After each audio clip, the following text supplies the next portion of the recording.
The morning sun reflected off the glass and steel skyscrapers of Manhattan as David Miller strode down Fifth Avenue. His Italian leather shoes clicked against the sidewalk with each hurried step. The custom-tailored charcoal suit he wore marked him as someone of significance in the financial district, though today his usually composed demeanor showed signs of strain. "Listen, Jenkins, I need those numbers before the board meeting," David barked into his phone, weaving through the crowd of morning commuters. His leather briefcase, worn but expensive, swung precariously from his left hand as he gestured with his right. "No, that's not acceptable.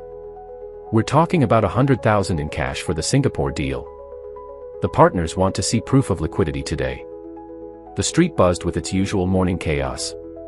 Yellow cabs honked their horns, street vendors called out to passing tourists, and the subway rumbled beneath the pavement. David's attention remained fixed on his phone conversation, his free hand now running through his graying hair in frustration. "Fine, just get it done," he snapped, ending the call.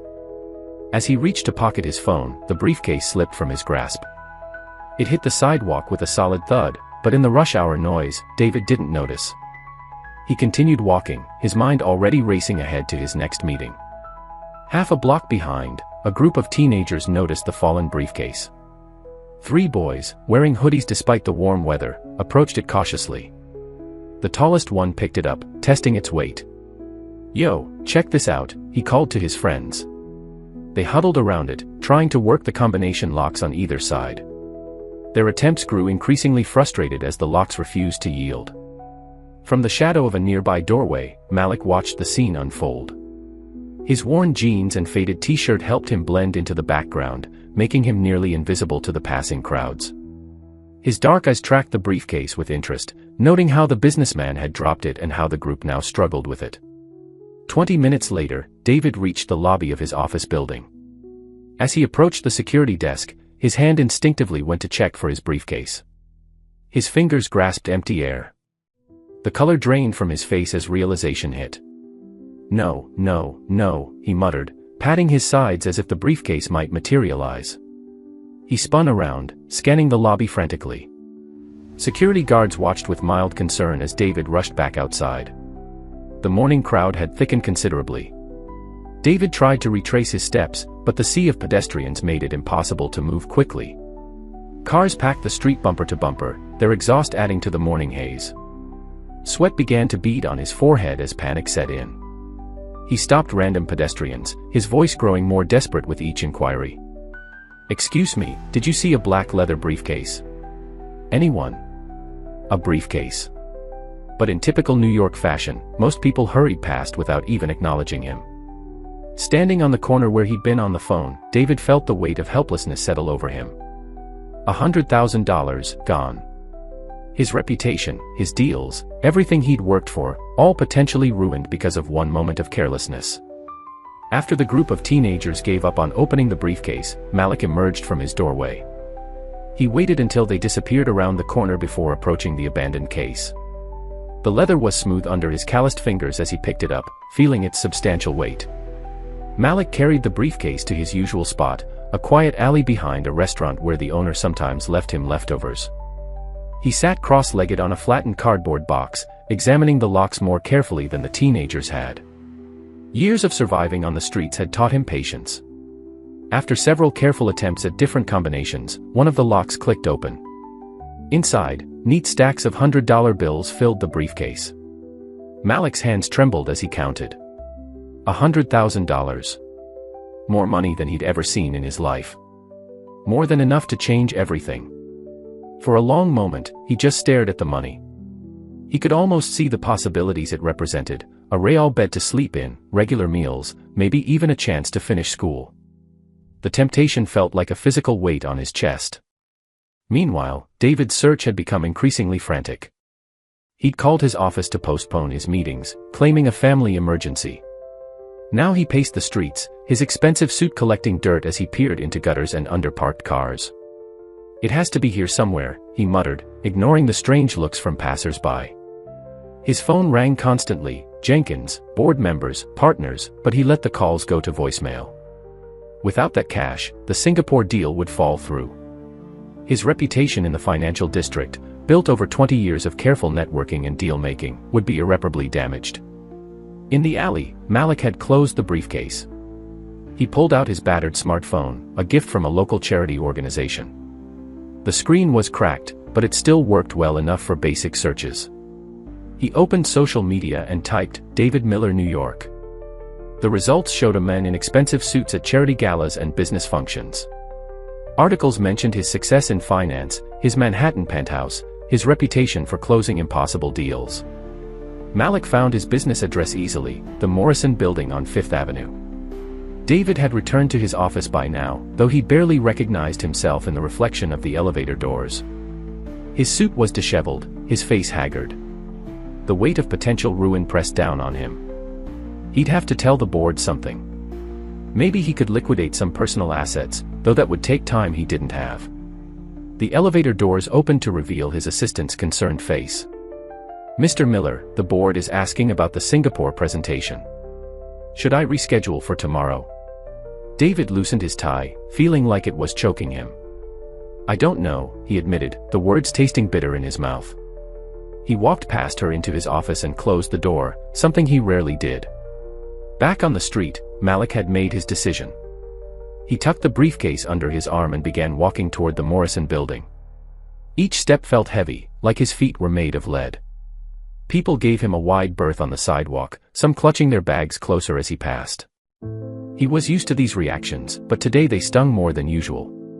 The midday sun beat down on him as he walked, making him wish he had water. But he didn't stop.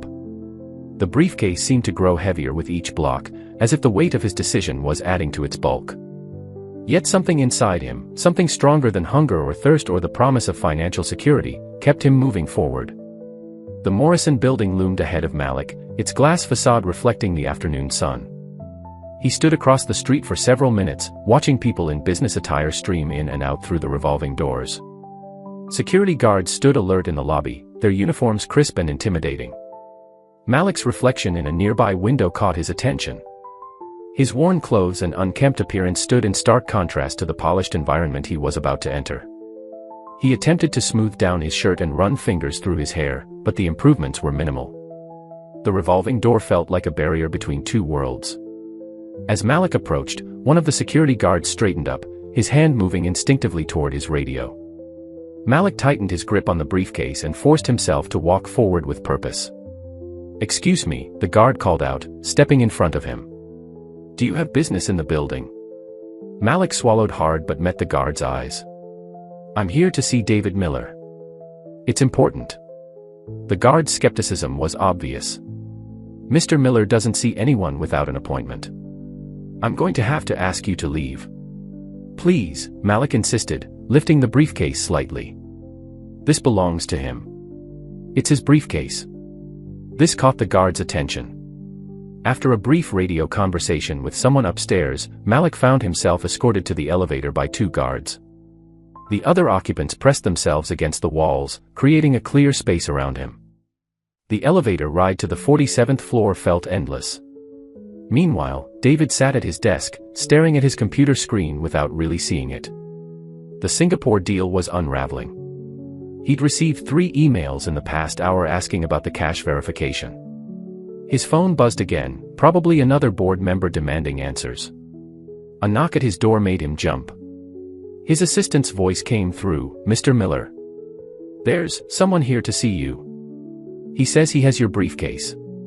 David practically ran to the door, throwing it open. His eyes fell on Malik, standing between 2 security guards, holding the familiar leather briefcase. For a moment, David couldn't process what he was seeing. Is this your briefcase, sir? One of the guards asked. David nodded slowly, his eyes fixed on the case. Yes, it is. Malik stepped forward, extending the briefcase. You dropped it this morning on Fifth Avenue. I found it and, well, here it is.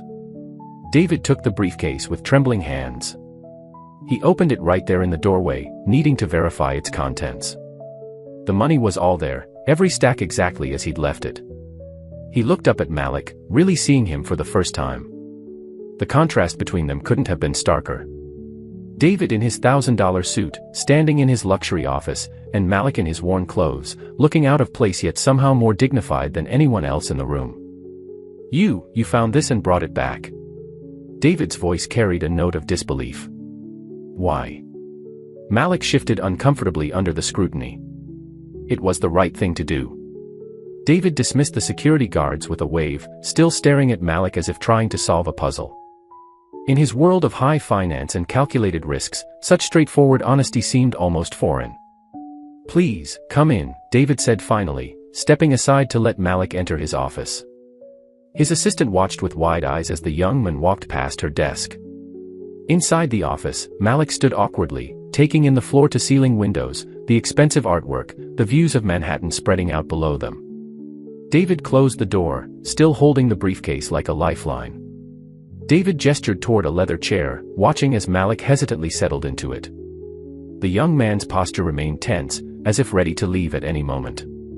David sat behind his desk, placing the briefcase carefully beside him. Can I get you something? Water. Coffee. David offered, noticing how Malik's clothes hung loose on his frame. Water would be good, Malik replied quietly. David asked his assistant to bring in water and some sandwiches from the break room, noting how Malik's eyes followed the request with barely concealed hunger. How long have you been on the streets? David asked directly, studying the young man before him. Malik took a long drink of water before answering. About 8 months now.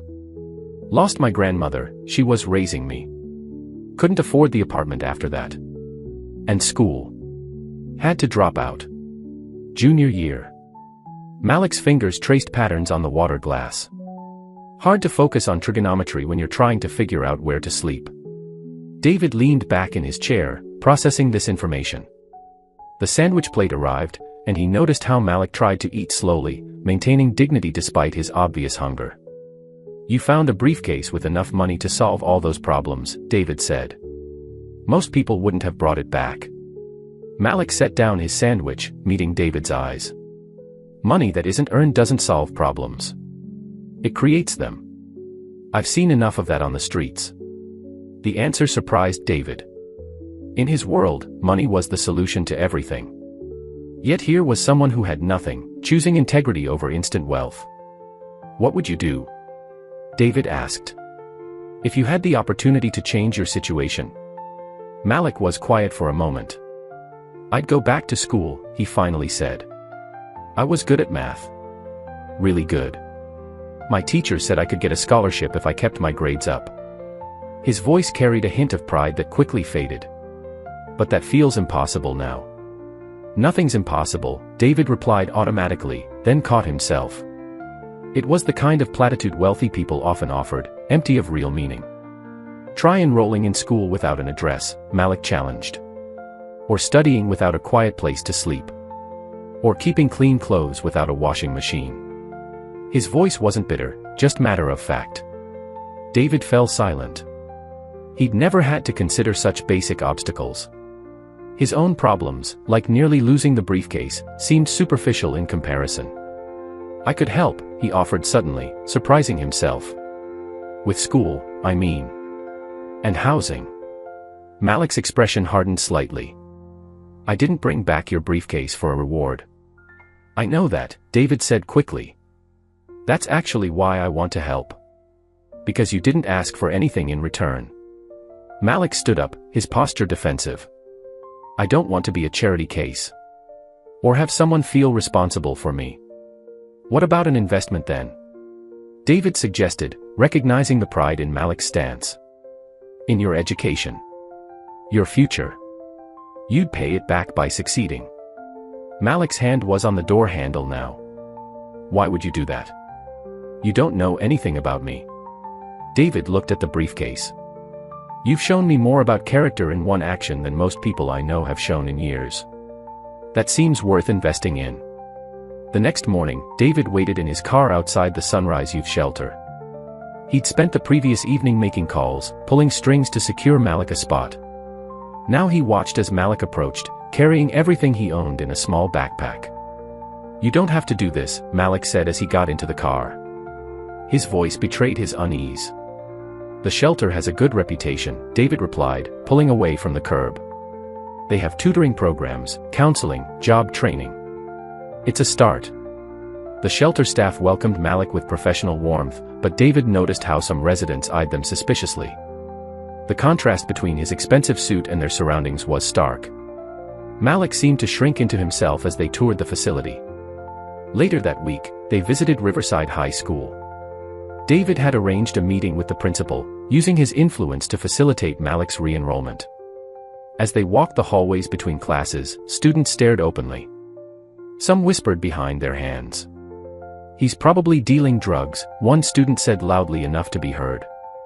"That's how these guys always get their hooks into rich people." Malik's shoulders tensed, but he kept walking. David wanted to confront the student but recognized it would only make things worse. In the principal's office, bureaucracy became another form of prejudice. "Our concern," the principal said, adjusting his glasses, "is that students with gaps in their education often struggle to adjust." "I was on the honor roll," Malik interjected quietly. "Before everything happened." The principal smiled thinly. "Yes, but that was some time ago. Perhaps a GED program would be more appropriate." David leaned forward. "Malik will be enrolling as a full-time student. If there are concerns about adjustment, I'm happy to arrange private tutoring." The meeting continued in this vein, each objection met with a solution backed by David's influence and resources. Finally, enrollment papers were produced, though the principal's reluctance was obvious.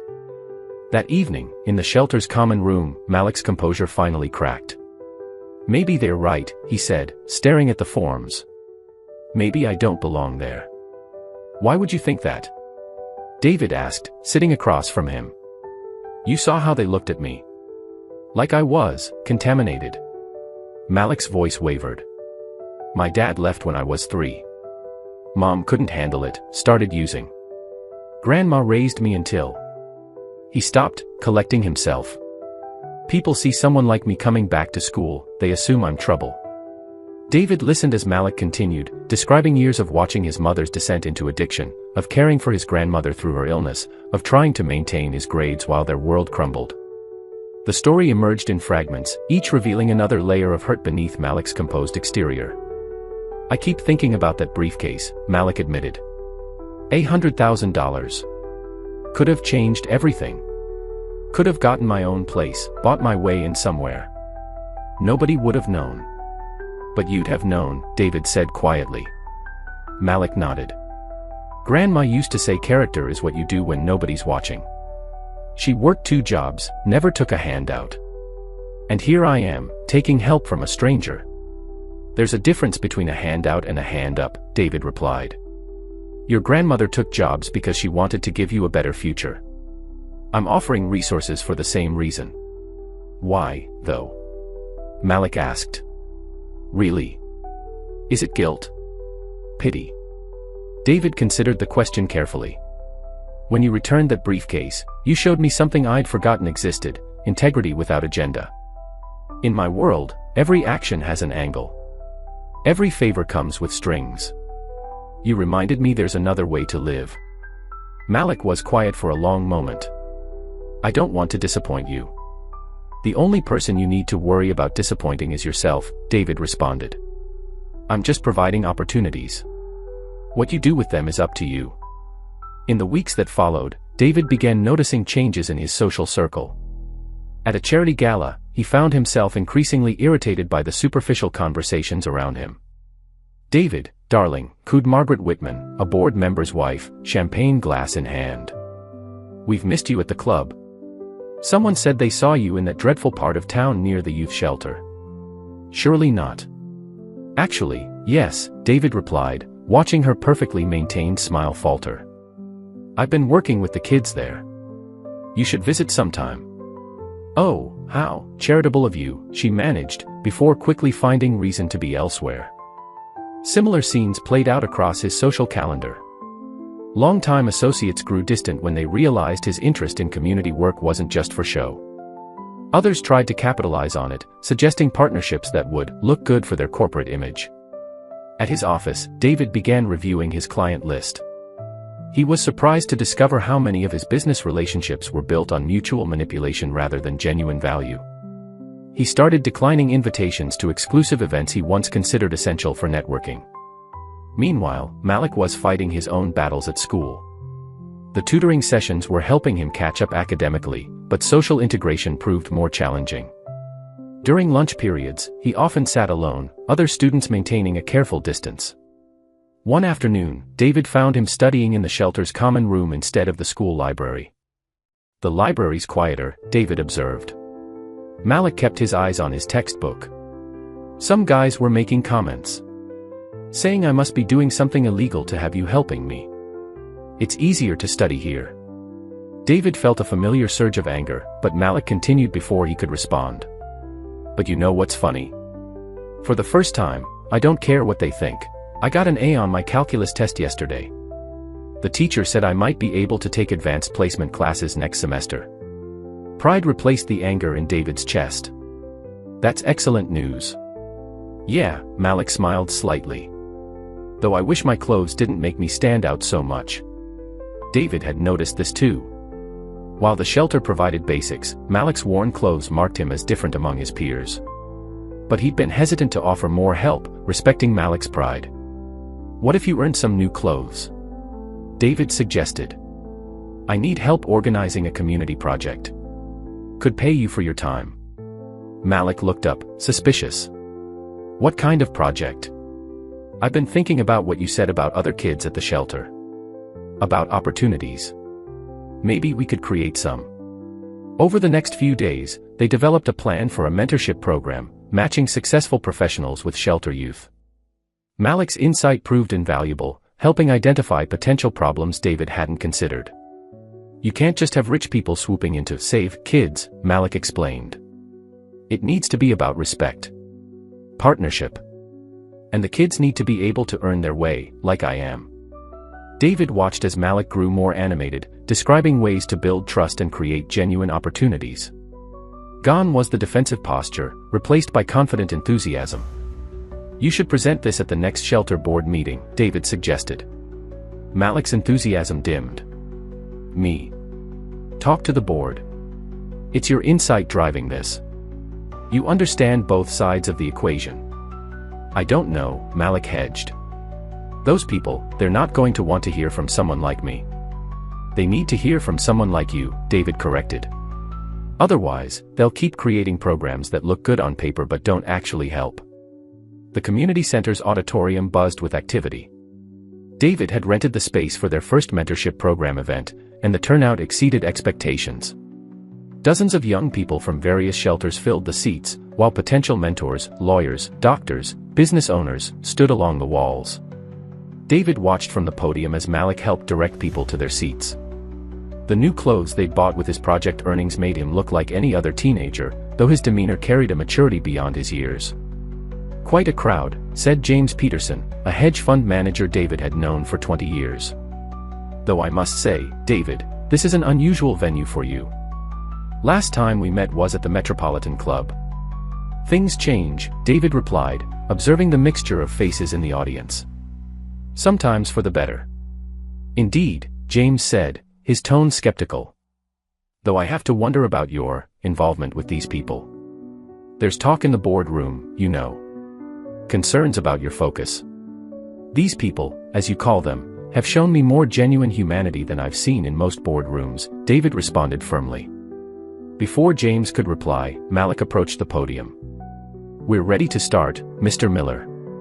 David nodded, stepping up to the microphone.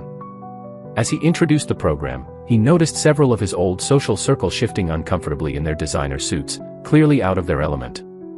The presentations began with success stories from other mentorship programs.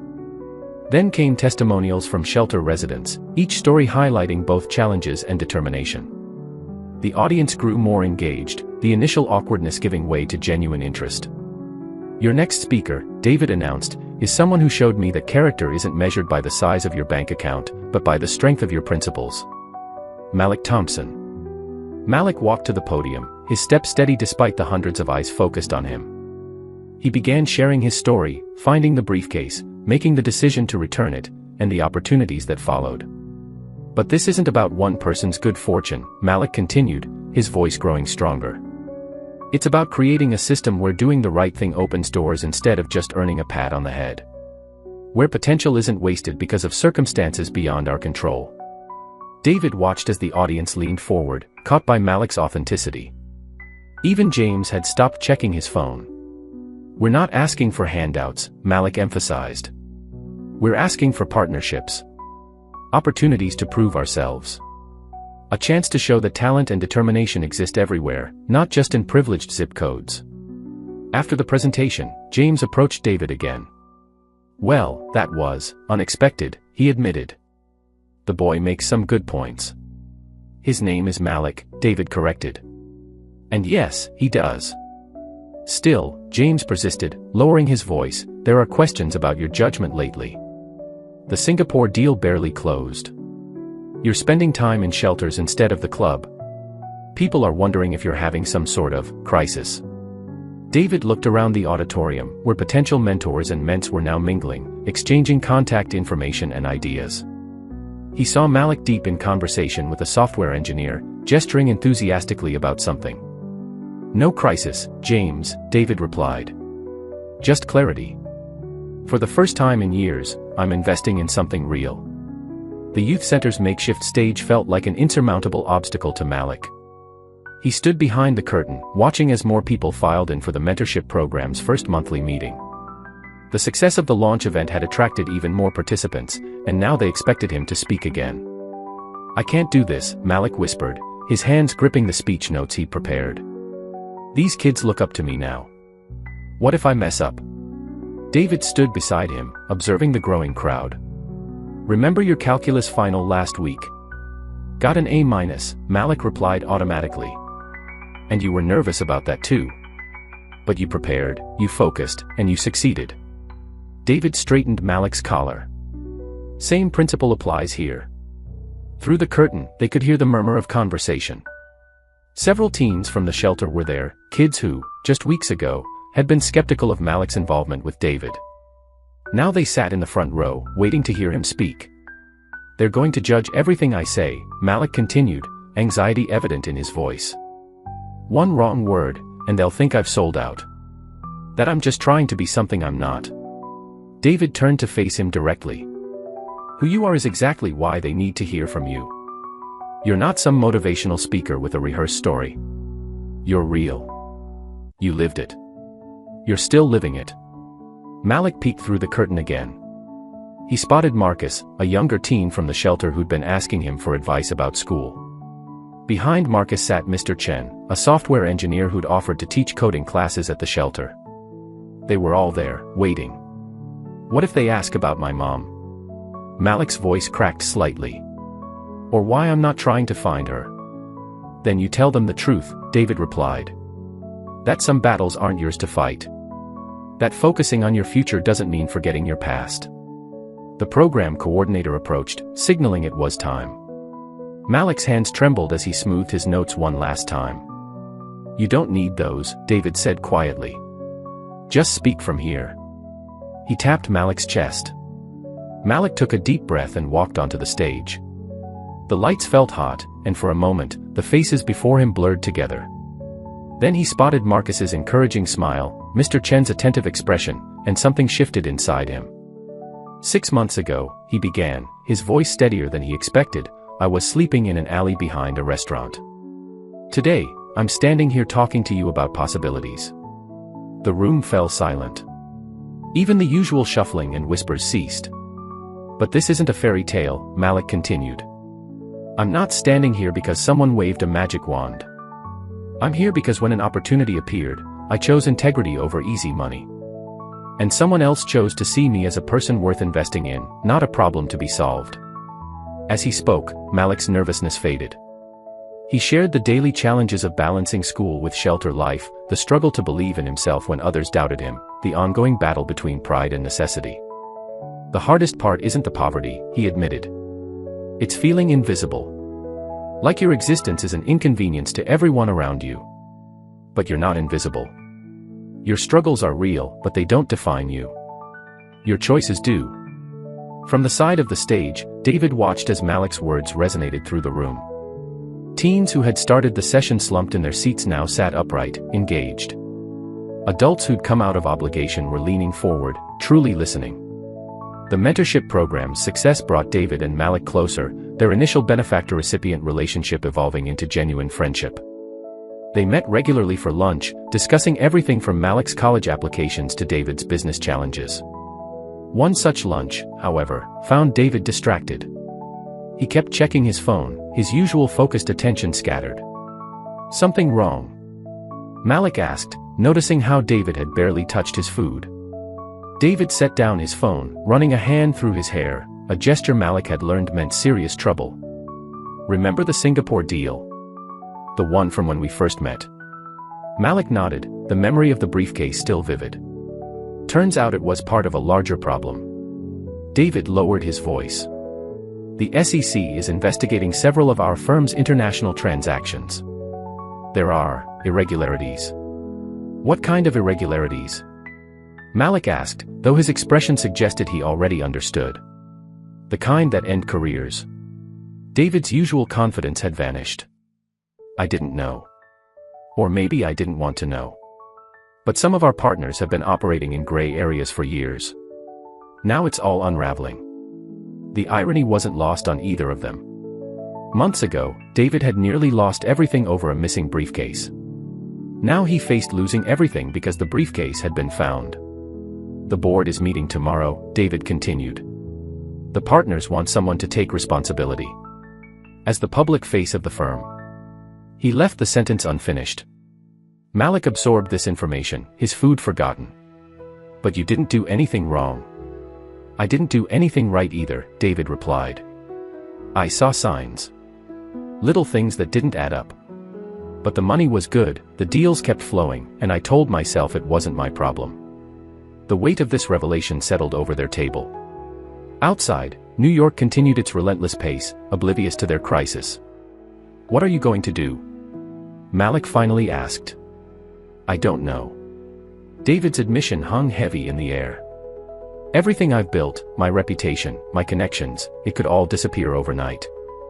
Malik studied his mentor, seeing for the first time not the confident businessman who'd helped him, but someone as vulnerable as any shelter resident. "When I found your briefcase," Malik said slowly, "I had a choice between easy money and doing what's right." "Sounds like you've got the same choice now." David looked up, surprised by the parallel. "But it's not that simple," he protested. "There are employees who depend on me, investments to protect." "It is that simple," Malik interrupted, with a certainty that reminded David of their first meeting. "Just harder to execute." They sat in silence for a moment, the bustling restaurant providing a stark contrast to their heavy conversation. "You know what's funny?" David said finally. "I've been so focused on helping you build a future, I never noticed my own past catching up with me." "Maybe that's why we met," Malik suggested. "Not just so you could help me, but so I could help you remember what matters." David's phone buzzed again, another message from the board. He ignored it, really seeing Malik for the first time that day. The scared kid from the shelter had grown into someone with wisdom beyond his years. "When did you get so smart?" David asked, attempting a smile. "Had a good teacher," Malik replied. "Taught me that character is what you do when everything's on the line." In his penthouse office, David sat across from Malik, the city lights twinkling behind them. The morning papers lay scattered across his desk, their headlines screaming about the financial scandal. His phone had been ringing non-stop with calls from reporters, board members, and soon-to-be former friends. "I'm going to lose everything," David said, his voice hollow. The board meeting was brutal. Once I started talking, once I revealed everything I knew about the irregular transactions, there was no going back. Malik picked up one of the papers, reading the headline, "Miller Financial Group CEO exposes international banking scandal." "You did the right thing," Malik said firmly. "The right thing," David laughed without humor. "The right thing is going to cost me my company, my reputation, most of my assets once the lawsuits start flying." Malik sat quietly for a moment, then reached into his backpack. He pulled out a worn notebook and placed it on David's desk. "I've been working on something. Wasn't sure when to show you, but maybe now's the time." David opened the notebook, finding pages of carefully written notes and calculations. "What is this?" "A business plan," Malik explained. "For a foundation. One that combines financial education with mentorship. teaching kids from the streets about money management, investment, entrepreneurship, but with ethics at the core.